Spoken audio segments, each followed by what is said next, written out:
Recent changes in the bond market have spooked investors and renewed fears of a recession. At the center of the storm is the 10-year Treasury yield, one of the most influential numbers in finance.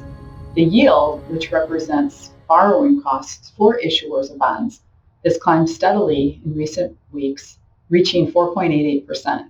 This is a level that was last seen just before the 2008 financial crisis. While the Federal Reserve has been raising its benchmark rate for 18 months, it hasn't impacted longer-dated treasuries like the 10-year until recently, as investors believe the rate cuts were likely coming in the near term. While shorter duration treasuries are more directly moved by the Fed policy, the 10-year is influenced by the market and reflects expectations for growth and inflation.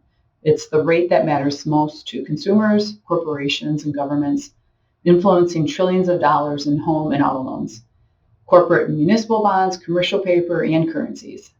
Beyond investors, the impact on most Americans is yet to come, especially if rates continue their climb.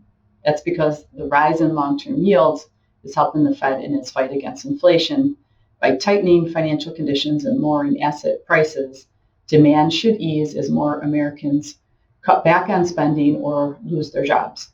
Employers, such as retailers that can only issue debt in the high-yield market, will confront sharply higher borrowing costs. Higher rates also squeeze the housing industry and push commercial real estate closer to default.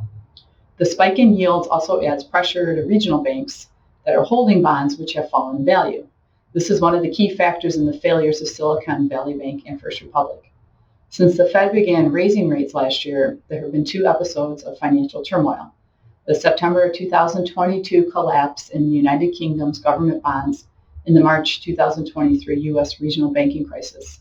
Many analysts feel another move higher in the 10-year yield will heighten the chances that something else breaks down and makes recession much more likely.